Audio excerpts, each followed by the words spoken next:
Hello, everyone. Welcome to Politics and Prose Bookstore. My name is Cloud. I'm an event staffer here, where we now host in-person and virtual events along with partnered and supported events, trips, and classes. For a full list of everything we offer, please go to our website at politicsandprose.com. First, before we get started today, I'd like to ask you to please silence your cell phone so as not to disrupt the event. When we get to opening the floor to your questions, we've placed a standing microphone right next to this pillar right here, and please get close so we could hear you through the audio recording and video recording. You can soon find it at the Politics and Prose YouTube channel later. Following the Q&A, we'll have a signing up here at this table, so if you have not purchased the book, we have copies behind our registers up at the front of the store. We will ask you to line up starting at the pillar, and staff will come by to ask your name for personalizations. Once the event is complete, we please ask that you fold up your chairs and lean them against something sturdy to help us out a bit. I'm very excited to welcome Leigh Goodmark today. Goodmark is here to celebrate her book, Imperfect Victims, Criminalized Survivors, and the Promise of Abolition Feminism. Goodmark is Marjorie Cook Professor of Law in the University of Maryland Carey School of Law, and the author of Decriminalizing Domestic Violence, A Balanced Policy Approach to Intimate Partner Violence and a Troubled Marriage, Domestic Violence and the Legal System. Goodmark will be joined in conversation today with Destiny Fullwood. Fullwood is the co-executive director of and attorney at the Second Look Project.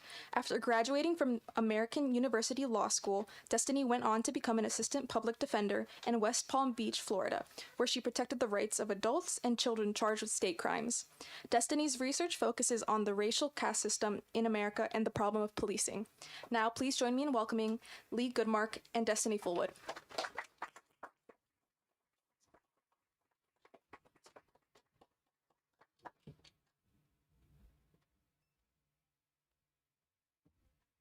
Oh, they're high chairs. Okay. Hey, everybody. Thank you so much for coming. And thanks so much to Politics and Prose for having us. I am a proud Politics and Prose member. And so it's really, really exciting to be here. When the press asked me, is there a bookstore that you really want to go to? Politics and Prose is kind of my bucket list bookstore to go to. So it's super, super exciting to be here. I'm going to talk a little bit about the book, and then I'm going to hand it over to Destiny to talk about the work that Second Look does. One of the things I've tried to do as I've been talking about the book in various places is to partner up with organizations that are doing some of the kinds of work that I'm talking about, so that there are, for those of you who are local, you can support them. So Destiny will talk about their work in just a second. I want to talk a little bit about how I came to this in the first place. I came out of law school at 24. And I wanted to do domestic violence work. And at that time would absolutely have described myself as a carceral feminist. Not using that term because it didn't exist yet, but as somebody who believed deeply that intervention by the state was absolutely necessary to ensure that people didn't commit acts of violence. Because at that time, I believed very strongly that men, and we were only talking about men then in a very binary way, men who committed domestic violence were evil and needed to be put away, and there wasn't anything to do that would redeem them in any way. So when I talk about carceral feminism, for me, it's a descriptor. I think there's a strong strand of anti-violence feminism that is deeply rooted in the idea that you got to get the state involved, and it's got to be in a punitive way. And so I started doing the work, and I've represented victims of violence for 28 years and very quickly found that my clients weren't particularly interested in having their partners locked up for lots of reasons, because they loved their partners, because their partners were their economic support or their co-parenting support, because they were ostracized in their communities when they took their partners through the legal system. So that was happening, and as I was doing the work, I was finding, this is not working the way that I thought it was going to work. In about 2003, I went into academia as a clinical law professor, so still with my students representing clients in real cases, and continued to find that the legal system wasn't working exactly the way that I thought it should. So I wrote the first book, A Troubled Marriage, that basically says, we could fix this. I know we can fix this. Here are the ways that we can fix this if we just do these things. And then several years after that, wrote a second book called Decriminalizing Domestic Violence. So you see there's a jump there. But when I wrote Decriminalizing Domestic Violence, I got to the end of the book, and the book lays out for you why it is that the criminal legal system is not decreasing or deterring intimate partner violence, how it exacerbates the things that are correlated with violence, and how it has these consequences for people who it's supposed to be benefiting, which is really the book that I'm here to talk about today. But at the end of that book, I said, Decriminalizing domestic violence is unlikely, which I still believe to be true, and probably unwise. So I punted because I wasn't ready yet. People were talking about abolition, but they weren't it wasn't the mainstream conversation that it is now. And I wasn't ready to take that jump. So even though I had been worshiping at the altar of Beth Ritchie, for those of you who don't know Beth's work, read Compelled to Crime, read Arrested Justice, read Abolition, Feminism Now. But I had been, thinking deeply about Beth's work, engaging with Beth's work for a really long time. And with Andrea Ritchie's work and with the work of Angela Davis and, others who've been talking about these issues forever, I wasn't ready to make that jump. The summer of 2020, I think for many of us, was the time when, for whatever reason, right? It wasn't like police hadn't been murdering people for a really long time before that. But for a lot of us, I think that was when we were able to finally make that jump. And partly it was Mariame Kaba's work that helped me do that. It's interesting that both Mariame and Beth come out of the anti-violence movement, right? That these really prominent voices for abolition come out of the anti-violence movement. And it was Mariame saying, we don't have to know what this is going to look like yet.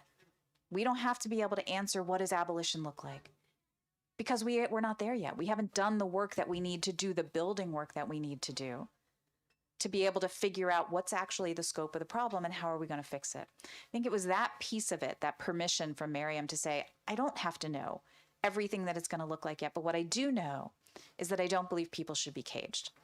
And I came to that starting in about 2013, I have no date memory anymore, 2013, when I got to join my amazing colleague, Michael Pinard, at the University of Maryland Carey School of Law, which is where I teach now. Started my clinic there, and I started almost immediately doing work with criminalized survivors. And I had done little bits of things around criminalized survivors prior to that time. I had written a law review article about a woman named Dixie Shanahan in Iowa, various other things, but nothing big.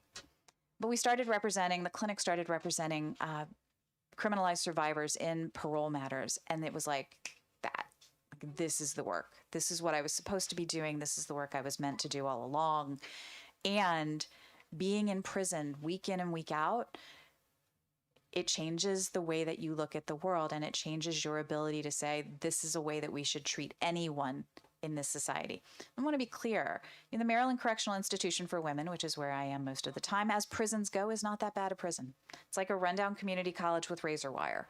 I have a friend, Juanita Harris, who's incarcerated in Texas, and she tells me regularly that it's, she's been in SEG for 7 or 8 years now, and it's 139 degrees in her cell, right? That's not happening in MCIW. And I still don't think anybody should live there. I still don't think anybody should be caged in that way.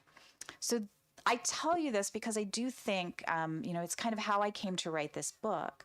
But it's also, I think, important to tell people, you don't have to be an abolitionist yet. You can get there. It took me 28 years. It takes some of us a little bit longer than others, but took me a longer time. But you don't have to be there quite yet. This book also got written because of my incarcerated survivor clients. I was co-facilitating a group of lifers at MCIW, and we were looking for a project to work on together. We decided that we would write a book, that they would write their narratives, their stories, and I would frame them using the social science data and the law and all that stuff. And we went to the warden, had a great relationship with the warden. Warden said, yes, absolutely, but you have to go up through the chain. And the Maryland Department of Public Safety and Correctional Services said, nope, you're not writing that book. And so the project was killed. But the women said to me, we want you to do it anyway. It's really important to us that you write this book. And many of my clients were part of that group. And so that's who I wrote it for. And you'll see in the book, if you read the book, there are many of stories of my clients. Basically, if there are footnotes, they're not my clients. If there are no footnotes, they're my clients, and with their permission, because it's so important to them to be able to have those stories told in the world. Incarcerated survivors feel like we've forgotten them. They feel like nobody's there to listen to them. And so having that voice out in the world really matters. One of my clients has been reading the book and texting me every time she kind of has an idea or a thought. And it's just been so amazing to watch her go through. She's out now, and to go through this process. She's in the book. And for her, it's been this really kind of amazing cathartic experience to say, I didn't realize there were so many people like me. I didn't realize there were all these stories out there. And this is the first time anybody's least told my story in a public way that doesn't make me look like the worst person kind of imaginable. So the book is called Imperfect Victims. It's called Imperfect Victims because that's what most criminalized survivors are. And when I say criminalized survivors, I mean people who've been incarcerated for crimes related directly to their own victimization.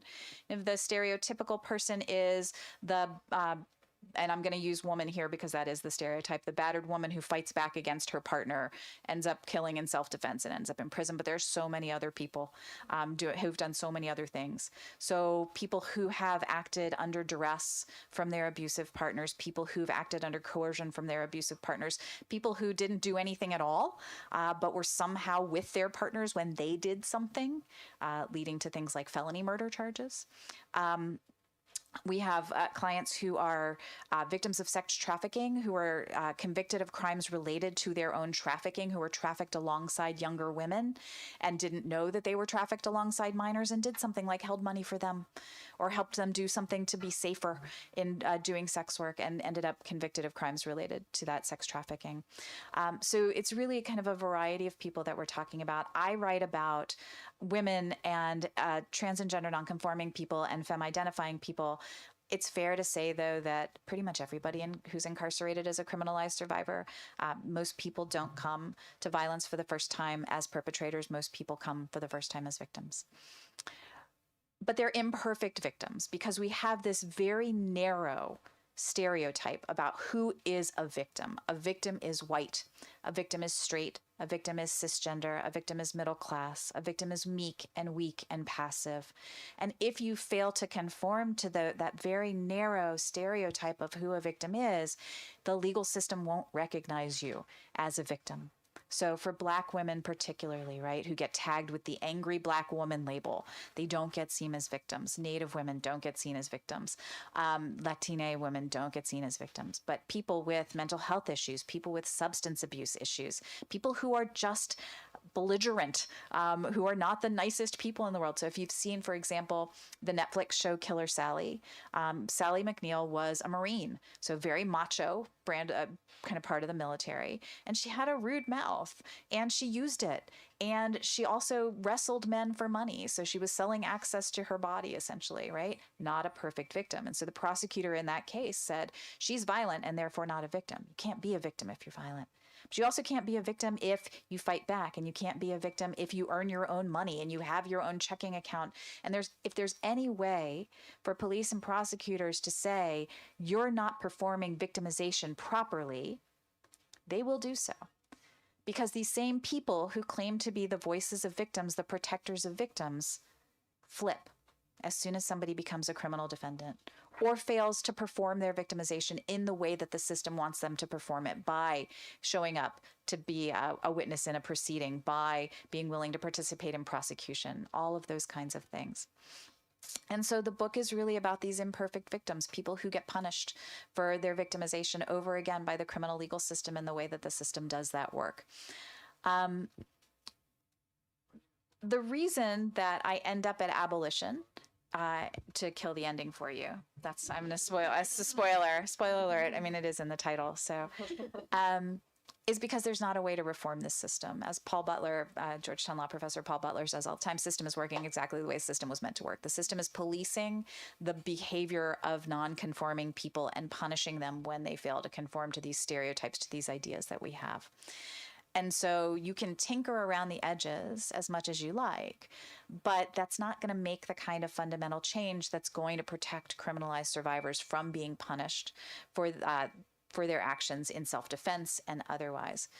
So I talk about what critical resistance has called non-reformist reforms versus reformist reforms. And some of you are nodding like you know what that is, so that's great. Non-reformist reforms are those things that tinker around the edges of the legal system, but basically leave the apparatus of punishment intact. Non-reformist reforms are things that dismantle it. And even if you're not ready to go all the way to abolition yet, and I get that better than most, and particularly if you come from the anti-violence movement, which has been deeply and continues to be deeply invested in the idea that criminalization is going to solve this problem, despite all evidence to the contrary. I mean, look at the Violence Against Women Act if you need like that much proof that that's how we do this. It's absolutely how we do this. if you're not quite ready for abolition, if you're not ready to take that leap of imagination, all the things we could do around the way, right? We can get rid of mandatory arrest laws, laws that require police to make an arrest whenever they have probable cause to do so in a case involving domestic violence. After the inception of mandatory arrest laws in the United States, arrest rates, not surprisingly, went up a bunch, right? And they went up for one group more than anybody else: women. Not because women had all of a sudden become more violent, but because of the way that police were enforcing those laws. We can get rid of cash bail. We talk about cash bail a lot in criminal system reform, but people don't talk about it in the context of criminalized survivors. But bail is a hardship for women in ways that it is not for other folks, particularly for moms. So lots of times moms can't make bail, but they would absolutely, right? They'll plead out if they think that that's the one thing that's going to get them out, right? And so the relationship between cash bail and plea bargains is something that I explore a little bit in the book. You can use cash bail to kind of push somebody into taking a plea that they might not otherwise take in a case for which they might have a defense, just because they're so desperate to get out and the bail is so high. We can get rid of mandatory minimum sentences. So many criminalized survivors are serving long mandatory minimum sentences, ridiculously long sentences. Get rid of extreme sentencing. We have 19 women in Maryland. No, that's not right. We have 16 women in Maryland who are serving life without the possibility of parole sentences. Most of them are criminalized survivors. Life without was kind of seen as the kinder, gentler alternative to the death penalty, but I can tell you from my client's perspective, it's just the long death penalty. They will die in there and they know that, and there's no hope. And that's a horrible, horrible thing, not to have any hope at all. We can get rid of laws that make it difficult to get information into evidence in mitigation. So there are states now where laws are being passed that enable you to put evidence of domestic violence into evidence in ways that are a little different even than what we currently have, laws like New York's Domestic Violence Survivors Justice Act, that specifically requires sentencing judges to think about the impact of domestic violence in this particular case. We can push governors to grant clemency. Governors don't use their clemency powers nearly enough. There's a huge campaign going on in New York. We've pushed in Maryland for years to get the governor to show some clemency, to show some mercy. That's work that we can do. We can be involved in these cases. So even if you're not a lawyer, there is a role for you to play in this. Participatory defense and survivor defense campaigns are doing amazing work. If you followed at all, for example, the case of Tracy McCarter in New York, Tracy killed her abusive husband, ex-husband, in self-defense. He was drunk. He was coming towards her. She had a knife. He ended up stabbed, and she immediately called 911, tried to save his life, was not able to save his life. And she was held on Rikers for 6 months with no bail. And during that time, there was a DA's race going on in Manhattan. And one of the candidates for DA, Alvin Bragg, said, "I stand with Tracy. Criminalized survivors should not be prosecuted." But when he was elected DA, he didn't drop the case. And so that survivor defense campaign really continued to push to get her out, continued to kind of confront him with his own words, confront him with the things that he had said, show up for every hearing, and over and over and over again until there was some movement. We've seen this over and over again. Wendy Howard's campaign in California is doing something similar. April Wilkins' campaign in Oklahoma did similar work. So there's a role for everybody to play. You can push your legislators. There is legislation pending all the time that has an impact on criminalized survivors. So, for example, in Maryland right now, we're pushing second look legislation of the kind that Destiny's going to talk about in just a second, to try to get it so that judges can take a second look at sentences to see what growth someone has experienced while they've been incarcerated in a system that is not rehabilitative. Please don't ever think that it is. But at least that where people are still able to eke out, right, some kind of growth, some kind of change, so that they can say, reconsider this ridiculously long sentence that you gave me. It's no longer necessary. The obvious answer for me is defund, right? That's the work. $180 billion a year going into police and prosecution that could be going elsewhere and doing really, really great stuff. But there are all kinds of things we can do along the way, even if you're not ready to go all the way there yet. So I think I want to stop there. I'm going to hand it over to Destiny to talk about the work that Second Look DC is doing, because again, one of the things you can do is support the people who are doing the work.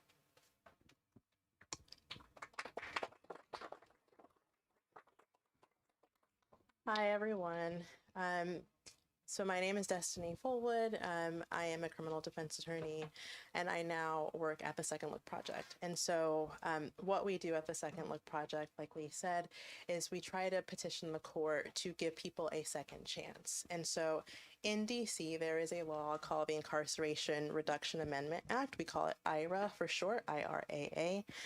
And that law started in 2017 when the DC Council listened to and heard the Supreme Court acknowledge the neuroscience and developments in neuroscience, right? Saying the same thing that we know. We know that children are different than adults, and now neuroscience agrees.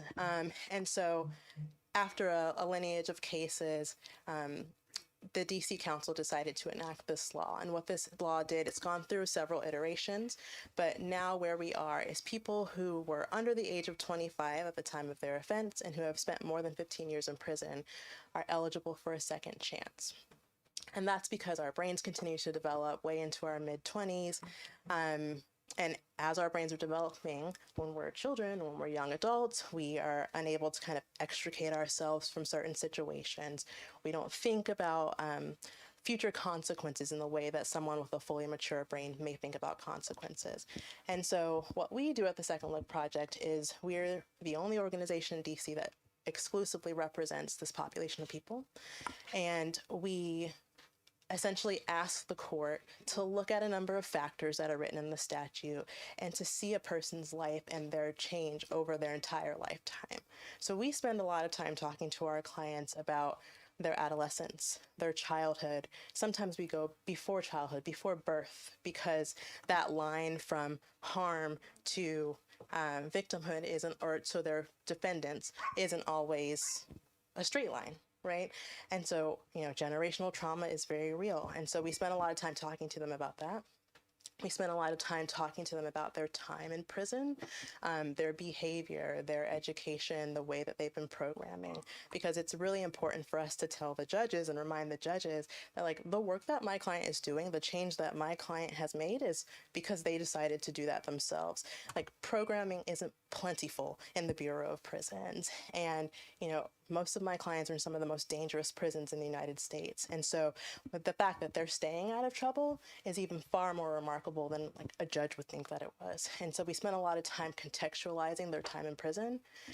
And then we also spent a lot of time creating a reentry plan, because what we know is that environmental factors determine sometimes violence and crime. And so we spent a lot of time making sure our clients have housing, that they have jobs, that they have job training, and that they have tangible social supports when they get out, someone to call when they're experiencing a really scary situation or a different situation, because the world has changed in 20 and 30 years. And the way that we're able to do that too is that we have a reentry specialist who is a returning citizen. And so who better to kind of help people and walk people through their reentry back into the community than someone that's had to navigate that on their own. And so we provide that direct representation, but we also recruit and train other lawyers to do this work. In 2021, when this more expanded iteration of the law was enacted, over 600 people who are residents of the District of Columbia became immediately eligible. That means that we have been for years just warehousing people and throwing them away and forgetting about them. And so this legislation has been really impactful in providing hope to people who are in the community, but also providing hope to people who are in prison. And like Leigh said, hope is a really important and powerful thing. It creates safety. So when my clients are hopeful that they could one day return to the community, they are motivated to stay out of trouble, to program, to learn more, to talk to their family members and reconnect with their family members so that when they get out, they have those support systems to go to. That in turn creates the safety that I think, everyone's saying that they want. That in turn creates the safety. I came to abolition in a similar way to Leigh. I was in law school, and I think this goes to what you're the world building that you were talking about. I was in law school and I did an internship, and the lawyer put a file on my desk and she said, read this. We're going to go to court really quickly. I just wanted you to know what was happening. I read the file, and I don't want to trigger anybody. Essentially, it was, a lot of child abuse, and we were representing the mom. And I remember reading it and being like, man, if there's a reason for prison, then that's got to be it, right? And we go, and essentially the judge says, look, this is what we need you to do to get your child back. You need to get housing. Here's how we'll help you do that. You need to do parenting classes. Here's how we'll help you do that. You need to do anger management. Here's how we'll help you do that. You need to get a job. And she just kind of said like, okay. And we left court, and I remember she just like started crying all of a sudden and said, I have been asking for this help for so long. And I just like, thank you so much. Like, I've just been asking for help. Like, I don't want to live in this place, but I can't afford it. And I remember being like, wow, what if we gave people the resources they needed before they hurt other people, before more harm was caused? And so like, I just appreciate this book so much. It's so funny you say that too. So some of you may know the story of Centoya Brown, Centoya Brown Long, right? So I see lots of nodding. So Centoya said the same thing. So she was in the prison, there was a reentry fair, and there were all these different services that people were being offered. And she kind of looked around and was like, imagine if somebody had offered any of this to us while we were outside, what a difference that would have made for us. Yeah. So many of my clients are criminalized survivors, whether it was, as a result of like why they are now in prison, or whether it was something that happened when they were younger, whether they were harmed by the foster care system that was charged with their care. Like, so many of my clients have endured so much harm, and not many people write books about our clients. And I just, it's really impactful and important. I appreciate it. So I just wanted to pick up a couple of things I forgot, and then just to offer a couple of other thoughts. So one thing that I forgot, but I'm going to ask you to do, is if anyone tries to suggest to you that there can be a such thing as a gender responsive or trauma informed prison, you should roll your eyes at them. That should be like the most mild response that you give. And even when it's Gloria Steinem, who many of us have a particular soft spot for, even when it's Gloria Steinem who says there can be a gender responsive prison, you tell her that's not possible. So gender responsive prisons, the idea is that we will incarcerate women and then give them stuff that they need, right? But what that looks like in some places is we give them cosmetology classes. In other places, we allow them to be caged with their children, and that's gender responsive. The idea of having a trauma-informed prison is ridiculous.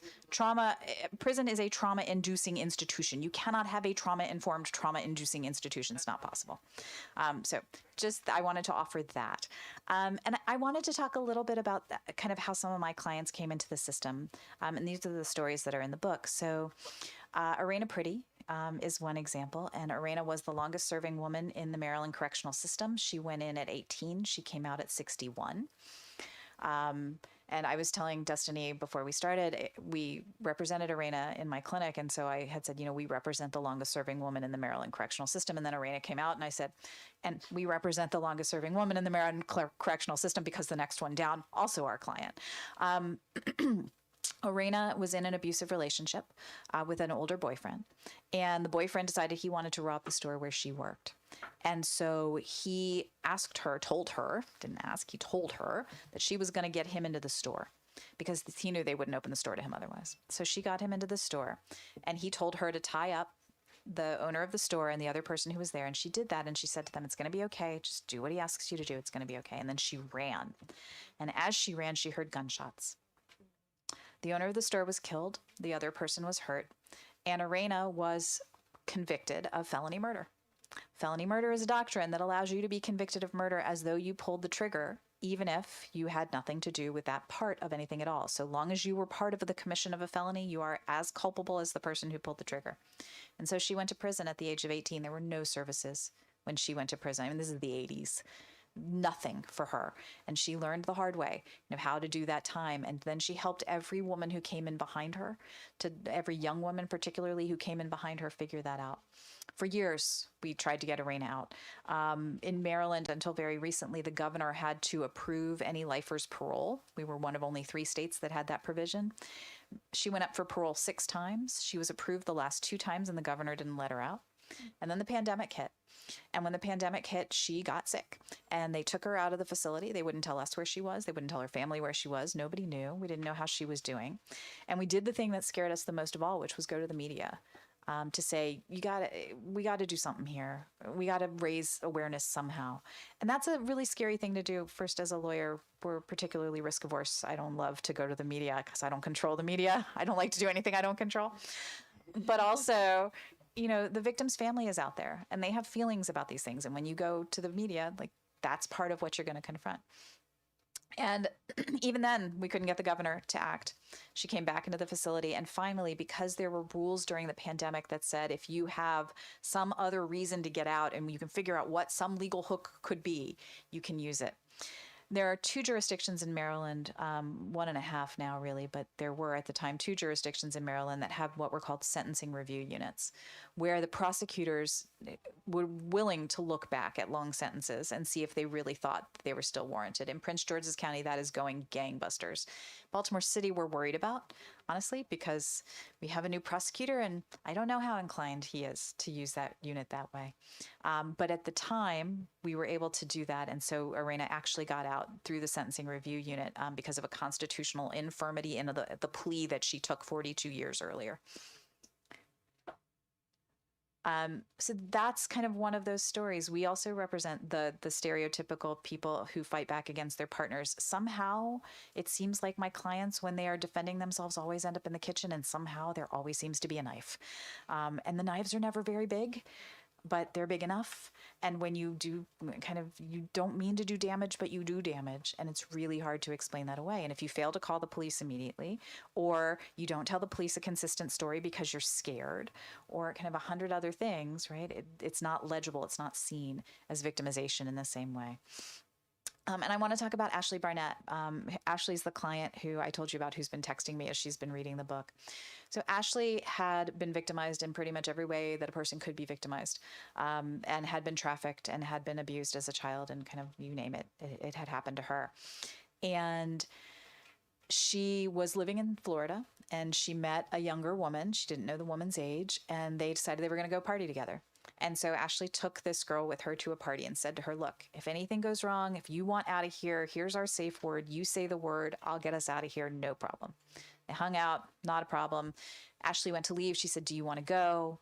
The woman said, no, I'm good. It's all good. Ashley left. What Ashley didn't know was that the men who she had introduced this young woman to would later traffic this young woman. And she didn't know the woman was underage. So even though her sole role was bringing this kid, as it turned out, to this party, she was convicted of sex trafficking a minor. The thing about sex trafficking a minor is that it comes with, as part of your sentence, a lifetime on the sex offender registry.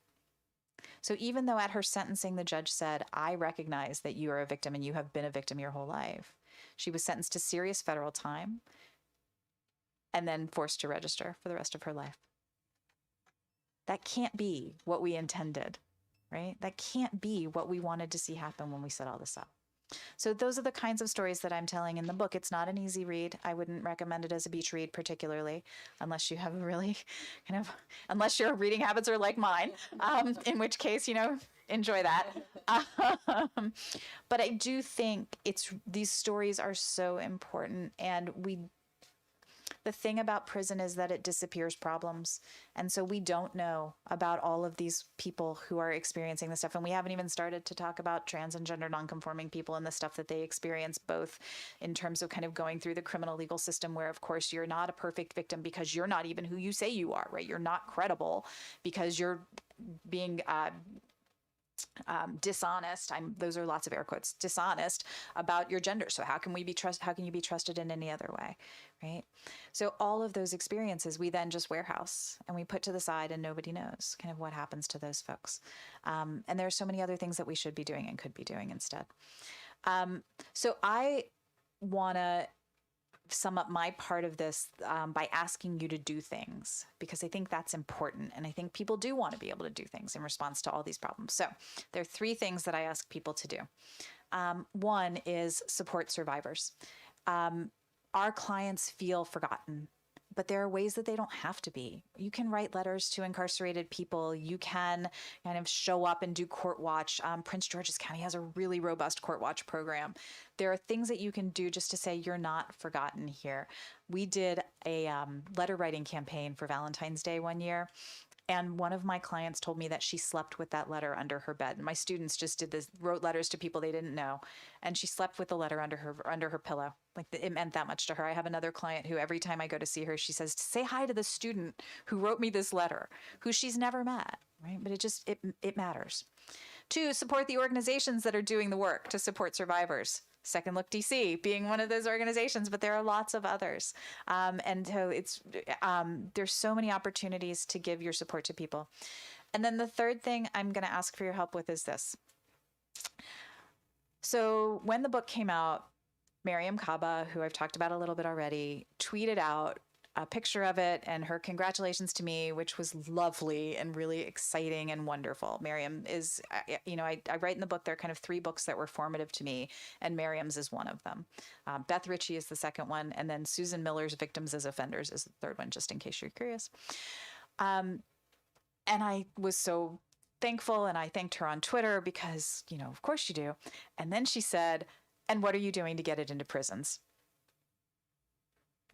I wasn't doing anything to get into prisons because I'm a lawyer, not an organizer, and it didn't occur to me to do that work. But Miriam told me exactly how to get it into prisons. She gave me it's like you can read the Twitter thread. If you want to see it, like, it's right out there. So help me get the book into prisons. There are 2 ways that you can do that. One, I've set up a GoFundMe. If you're interested, you can Google that, find my name, and GoFundMe. But if you would like to benefit both folks inside to get the book and Politics and Prose today and support your local independent bookstore, buy an extra copy of the book. Give it to me. I will send it to the prison book projects to get it in. There are 13 different prison book projects that I'm working with. They've requested about 600 copies. And so we're really trying hard to kind of meet that demand. So it would be great. If you feel like you can help, that's amazing. Help in any way you can. I'd be so, so grateful. So the bottom line is that we built this system. And we did it, and when I say we, I mean we. Like, I was absolutely part of that wave of anti-violence feminists advocating for a robust criminal system response to intimate partner violence. So we, largely white feminists, important, right, to acknowledge kind of that we did this harm. We built this system. But it doesn't mean that we have to have it forever. We can dismantle the system in the same way that we built it. And we can put something that is healing and that is liberatory in its place. And that, to me, is the work that's ahead of us.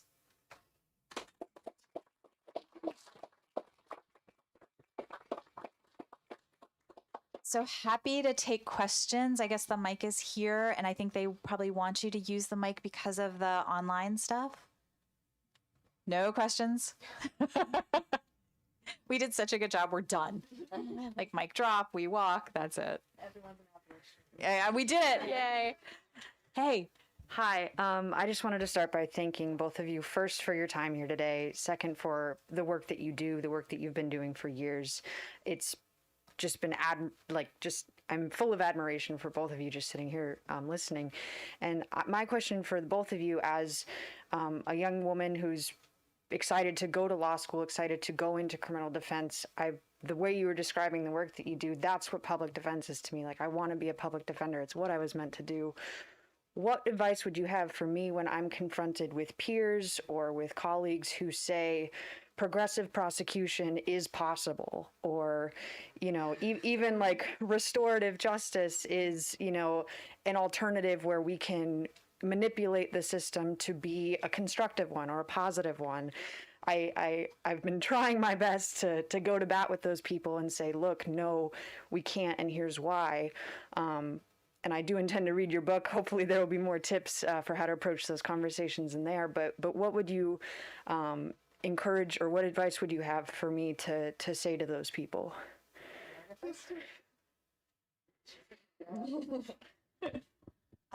Thank you for your question.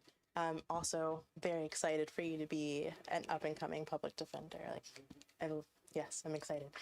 I guess I would say, I think first that, So I have a friend. All good conversations start off that way. Who is like the second in command in the Orlando prosecutor's office, and I think that I have come around to this in a certain way. That there are going to be a lot of steps until we can completely get rid of prisons. We can completely get rid of police, and I think part of that is, I would rather be sitting across the table from my friend, who I know was a defense attorney for several years and will listen to the things that I have to say, than the United States Attorney's Office that I'm battling right now, to be honest. And I think, restorative justice has a place where we are right now. Everything has a place. And so I think I would encourage your friends to be kind of more imaginative, to start thinking about ways that we can continue to think about ways to protect people, and protect people in our community, protect their friends. Think just to be more, I tell people to read fiction all the time. Like, I just want people to use their imaginations about the world that we could build, so that we're not just stopping at restorative justice. We're not just stopping at progressive prosecution. Yes, those can be steps along the way. But the goal is to get to a place where we're all safe, where we're not needing to use those tools, because we've been building up our communities on the other side of this system. So I would say, kind of keep fighting for the end goal, and also kind of maybe validating what they're saying to bring them to where you're going. So I won't be nearly as positive. Progressive prosecutor still has prosecutor in the name. So the job is still the job, right? It's about how you deploy those resources, but the job is still the job. And what we've seen with progressive prosecutors, even people like Larry Kramer in Philadelphia, right, who I think, if you're going to go progressive prosecutor, he's a pretty good choice. When he came into office, we're still going to prosecute domestic violence to the utmost. We're still going to, and I think it's because for a lot of people, progressive people, there's a tension between the idea that mass incarceration is a problem that we need to really get our hands around and decrease, right? We need to decarcerate. And the idea that we take violence against women seriously. And for a lot of people, taking violence against women seriously means prosecuting it. So those ideas, those tensions, right, they're just butting up against each other, and people don't see another way. So in Decriminalizing Domestic Violence, I mean, that book is all about, here's another way. Here's another way to look at this problem. There's so many other things we should and could be doing, but criminalization isn't doing that work. So I think that's one of the things, is to say to people, and what I say to people all the time is, what is the work that you think the criminal legal system is actually doing for us? And then how can we do that differently? So what do you think it is that police are doing in cases of intimate partner violence or other forms of gender-based violence? Because they're not. Trust me, they're not. And they're also inflicting huge amounts of gender-based violence kind of in the offing. What is it that you think incarceration is doing? Because it's not. It's not decreasing intimate partner violence. It's not decreasing. It's in fact exacerbating the correlates of that violence by inflicting trauma and making people unable to care for themselves and all the kinds of things that we know that incarceration does. So I think dismantling kind of that idea is really important. And then the other piece of it is, it's not a horrible thing to have people like your friends in prosecutors' offices if there is some light of human compassion in them, because they're the people that we go to for sentencing review. Because again, until we get to abolition, we got to get people out. Right. So how do we leverage the people we know, the people we work with, to get people out? Right. Really great public defenders have gone into prosecutors' offices and done that work successfully. So infiltrating, I think, is not a bad thing, as long as we're clear about kind of what it is we can actually achieve in the end. But I just, as an anti-violence person, I've found progressive prosecutors to be disappointing, because my area is the one place where they still keep saying, no, but if we prosecute this, right, that's the change. So. Thank you very much. Absolutely. Hi, thanks. I come from the row of questions, apparently. So I sat right in the right row. And thank you both for your book that to be fair, I had a chance to read, so far I've read the first and last chapter, but based on your talk, I feel like I chose the right ones. I do plan to read the rest. And it's liberatory and wonderful, and thank you for the work that you do. And I have a lot of thoughts, and they're a little discombobulated, but I'll try to put them all together. But I'll start on the idea of abolition, and I appreciate the you kind of talking about your arc and how you got to it and kind of giving permission to people to be not quite at abolition. However, I do want to bring Angela Davis's older book, Our Prison Obsolete, and this really amazing thought exercise that she offers that says, for those that find it difficult to imagine a world without prison, let's remember that during slavery, it was very difficult to imagine a world without slavery. Mm-hmm. And somehow we did it. Okay. And then there was a period where it was impossible, and I don't just mean for white folks, I mean for Black folks as well and everybody else, to imagine a world without segregation. It just felt unimaginable, and somehow we did it. And she writes, to many, prison seems as everlasting as the sun. Mm-hmm. But we have to really disabuse ourselves from that idea and recognize the harm that it does, that it's criminogenic, it's racist, it's sexist, it causes more harm than good, etc. So that was just a thought as I was talking about this, as I was listening to you talking. Okay, with that, and at the risk of sounding a little contradictory, I just want to maybe ask you to think more, talk more about kind of what we oh shoot, I just lost my train of thought. Okay, yes. So you said to roll our eyes at people that talk about kind of reformed projects. And I completely agree that prisons are so deeply flawed. I'm hearing your stories about Second Chance. I have a loved one who's incarcerated in Virginia. I wish that this project was there. He's not doing well. I mean, he's actually in this moment not incarcerated, but I can only imagine that at his next parole meeting, that's going to change, unfortunately. But he's not the exception, right? He's not someone who, despite all the odds, managed to come out unscathed. He's very scathed. So I just want to think about the deeply flawed, deeply racist system that we do have now, and recognize that there are ways to do good within them. And I don't mean as an end goal, right? The end goal is absolutely abolition. But for those who are currently in segregation, for those who are currently eating food that's not made for human consumption and drinking water that's, causing them kidney failure, and in these deeply depraved spaces, can you talk more? And I think you do it in the last chapter about, what we can do to make it better. Yeah, and I want to be really clear. What I mean by kind of roll your eyes at that is if someone tries to sell you on a new prison by saying it is gender responsive or trauma informed, don't believe them.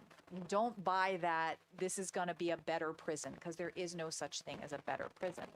But yeah, we need to be doing everything that we can do to alleviate the conditions for folks who are inside who endure unbelievable trauma on a regular basis. And so I volunteer at the prison. My students and I do a support group for folks who are who have experienced gender-based violence. There are tons of volunteers and volunteer opportunities. Just having people going in and out matters. Having eyes in the prison matters.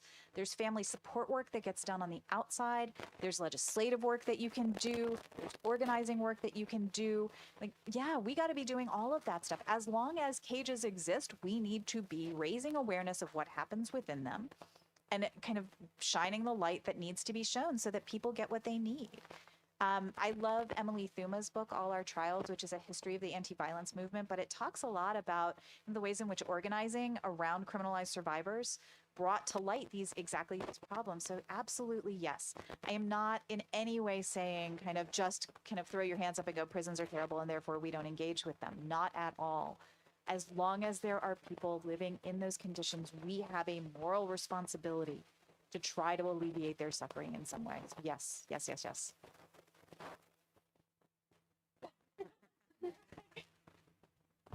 Hello, I'm also from the questioning row, and I just wanted to echo what they said, and thank you both for this. I thought this was really insightful and informative, so I learned a lot from this talk. I'm very curious about, somewhat on a more personal note, about what drew you both to the law to become lawyers, and also in a related way, like what you think the potential for this reform coming through the law is, and what the role of lawyers and people who work in the law would be to work towards abolition, both short-term and long-term. I think what drew me to the law and what drew me to public defense are two different things. So, I was one of those kids that's like, when I was younger, I'm gonna be a lawyer. I love to argue and all these things. But when I was in college, I went on a mission trip to South Africa, and I saw, lots of, if that's the point of the mission trip, like see lots of poverty. And I remember being like, man, how could a government let its people waste away like this? Like, how could that be okay? And then I stepped off the plane back to America and was like, oh, we do that. We do that here. That happens here. And so that was my kind of first steps into public defense, being like, the people that are in my communities deserve resources, they deserve care, and as a lawyer, like, I want to make sure that I am giving people the best possible care and the best possible defense, and so that was kind of like my first steps. I think my job as a lawyer in the abolitionist movement, I struggle, like, when I was at a formal public defender's office, I struggle being a part of the system, and which legitimizes the system, but also kind of knowing that I am sometimes the only frontline defense for my clients. I am the person that oftentimes needs them at their worst moments. And so my job is to continuously be a cog in the system, to continuously hold the government's feet to their fire, and to continuously uplift and amplify my clients' stories. I want to be a microphone for my clients' stories, because I think the more awareness that we have, the more proximate we are to people in pain, the more likely people are to change this community and in society. And I think that's my personal opinion of why in 2020 was so kind of world changing and life changing for people, because we were all sitting at home.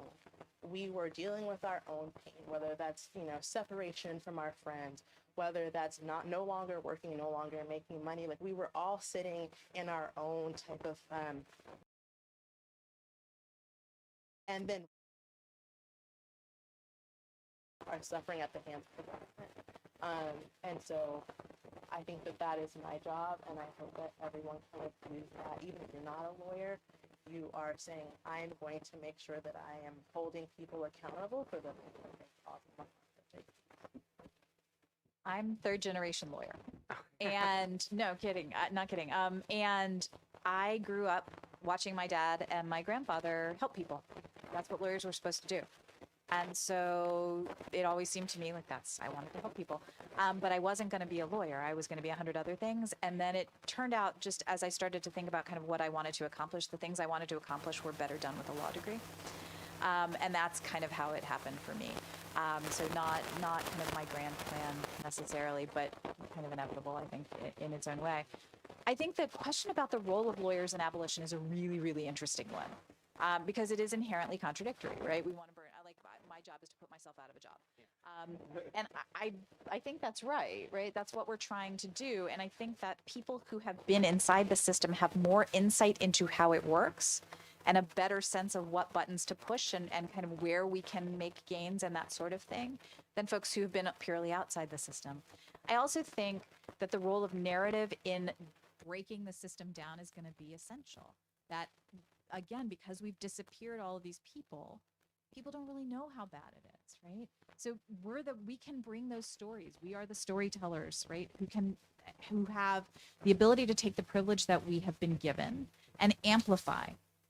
So I think we have a really important role to play in abolition, and then we have to find new jobs. And that's great, because I will be happy to find a new job. I've got like 10 other things that I would really like to do, other than get people out of cages.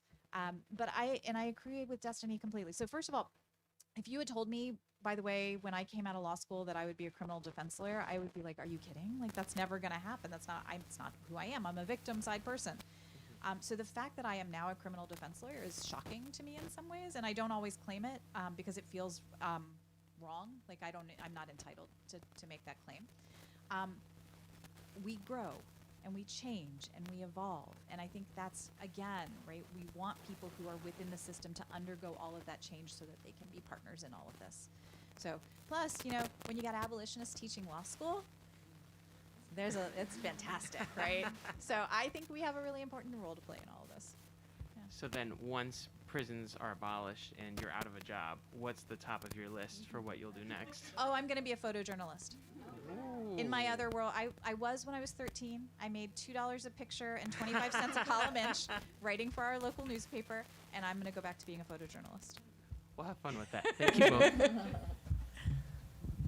I again wanted to extend thanks. I really appreciate the work both of you do. I wanted to circle back to the internship that you brought up because it sounded like it was in the more juvenile dependency realm. And I have personally seen the transformative power that the more rehabilitative approach of juvenile pendency can have. But I've also seen it replicate a lot of the harms of the more carceral system. And so I wanted to ask you both what takeaways we can take, or what are things we can take away from the juvenile dependency system? What are things we can steal, and what things should we try to avoid? There's a reason that Dorothy Roberts calls it the family policing system.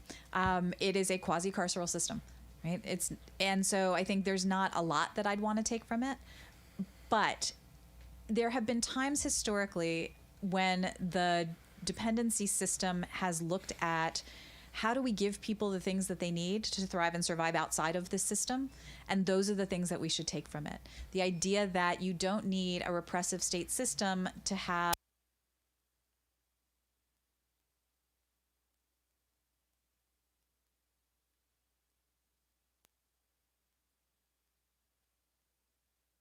places like Stockton, California, where you just give people money and say, hey, if you're not in poverty anymore, look at what that looks like. And people do better. Shocker, right? As though we didn't know this. That's, I think, the piece of the dependency system to keep, is that piece that understands that people need certain things to thrive and for their children to thrive, and we ought to give them those things. But mostly, it can go. Yeah, I would say that's my answer. And that's the kind of what I wanted people to take from that story. If we can help people, if we can give people resources before harm happens, that's what we should be doing. Most of my time in the juvenile dependency system and juvenile criminal court was a horrible experience. But if we can help people, that's what we take and we run with. Yeah. Thank you both so much. So I'm definitely not from the row where all the questions came from. I'm from the row right next to it. So actually, I want to thank you all both so much. I'm getting ready to wrap up law school in a few weeks, which is pretty interesting. But one of the things that I learned, and obviously because in law school, most questions come in multiple part questions. One of the things that I learned in law school, there are three things. and one of them is it depends, right? So one of the things that I learned within our legal education is that we fail to humanize or uplift the stories of victims and survivors. All my legal education has always been, teach the black letter law, which is, or learn the black letter law, which is kind of, this is a statute, these are the things that need to be done, and that's it. But there's no creativity, there's no learning on the victim stories, learning the narratives, learning the storytelling and whatnot. So I guess my first question is, how can we do that change where in legal education and even just in higher education altogether, we amplify the stories of the survivors, to go outside of that black letter law learning? And then the other question that I had, so I'm actually within the juvenile unit in a particular city called, that rhymes with Baltimore, in prosecution. But one of the things that, the other question is, how do we codify or institutionalize that quote unquote progress that's been done so that we don't have incoming administrations eradicate or wipe out all that work that is done? So in terms of the legal education question, I teach the stories all the time. I think that's incredibly important. And I think one of the things that legal education does is it gives you, for those of you who are law students, like when you read a case, the facts are like 1 or 2 sentences. And I'm always about, what are the facts? Let's talk about the facts all day long. Let's talk about this family and what happened to them and how the law affected them. I think that's really important. And I teach clinic, and clinic is all about those stories, right? Because clinic is all about the clients. I think, and I have argued that having people who both teach clinic and doctrinal is really, really important, because clinicians bring that into the doctrinal classroom. I think everybody should be able to do both, and that would change the dynamic, because we think those stories are important, and I don't know any clinician who doesn't think that. So that would be the first piece. In terms of enshrining those things, they have to be legislative changes, right? So in Maryland, we've been fighting for a real second look law so that we don't have to rely on the sentencing review unit to do that work for us, right? And that stuff is slow, right? Change is slow, and it's the arc of the moral universe is long, but it bends towards justice. But sometimes that's really, really, really hard to see. It took us 10 years to get the governor out of the parole process. 10 years, right? But we bring those bills and we bring them back and we bring them back so that when one administration replaces another, we don't lose that progress. And we educate the legislators and we show them kind of who our clients are and why it matters that we make these changes. We tried to do it also through the court. And the rules, do you know this? The rule went up through the court and it didn't pass. Yeah, right. Right? Mm-hmm. So we're trying to do it on every level that we can do it, but nobody said this stuff was easy, right? If it was easy, anybody could do it.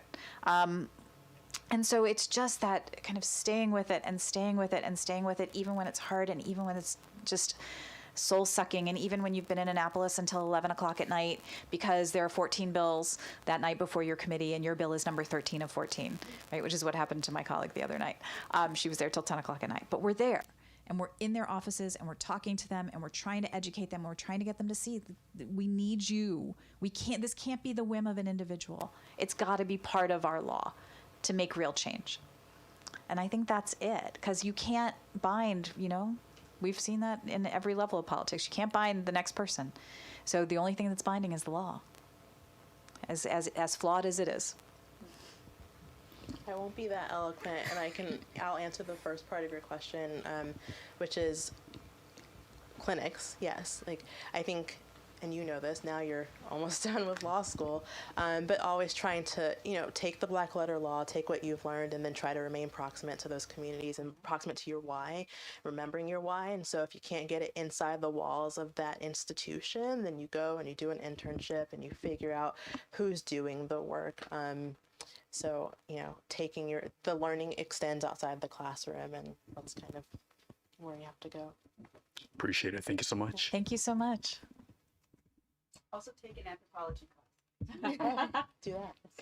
All right, I don't know how I'm going to kind of phrase this, because I will say I'm definitely struggling a bit with a lot of what you're talking about. I think this is very apt for me. I'm actually a survivor advocate, trained by social work and therapy, so coming at it from a little bit of a different perspective. And I've been spending a lot of time thinking about mental health abolition, and obviously all of these movements, there's nothing that's separate. Abolition is a whole principle or idea.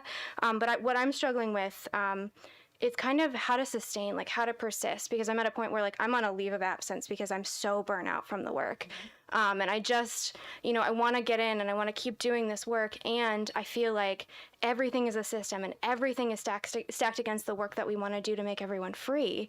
And so I don't know if you have any advice in terms of that. I do try to gather the stories and the successes that I see from the people that I work with, but it's just really challenging. And I want to be able to go back in and do this work again. And I just haven't figured out how to do that. I can go first. I started off as a trial level public defender. I spent about 4.5 years in that office and I burned out. And I don't know if you guys remember, in 2020 at the same time, there was a judge from Florida that was in the news because he sent a boy, he was 18 years old, to jail because he missed jury duty. He woke up late and was like, well, I'm late, I'm gonna go to work. And then he went to jail. That was my judge. I was in that courtroom for a year. And so, being anyone in a place, in an environment like that, but also being a Black woman, seeing people who look like my brother and my father and my husband go to prison for years and decades, day after day, was like really hard. And then hearing the stories that I imagine that you hear on a daily basis, the stories that I was hearing on a daily basis, was really hard. And so I took some time off, and I again reconnected with my why. Like, why am I here?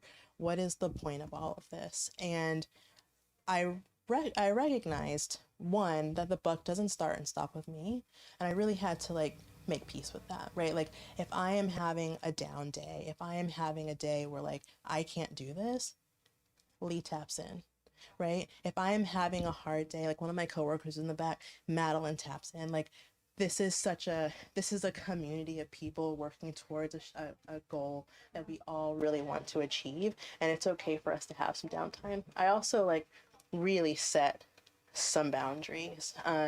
You know, there's a reason why people really love their like 9-to-5 desk jobs, because when they go home, they don't have to think about it.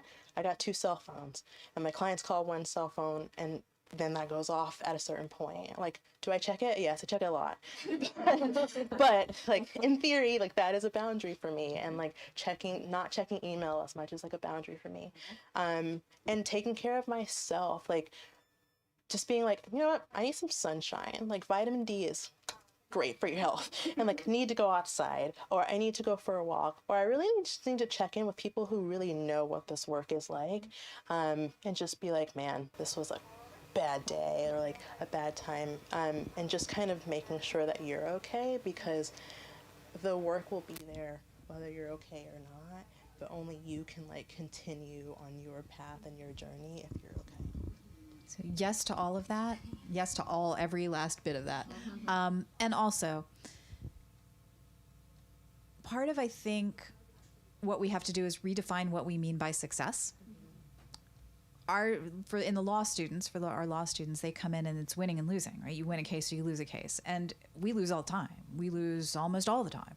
And so for them, I've had to say, you know, we have to redefine what you mean by that. For me, winning is a client who understands the system that they're dealing with, feels like they've been heard, feels like they've been validated, and feels like that they've been well represented.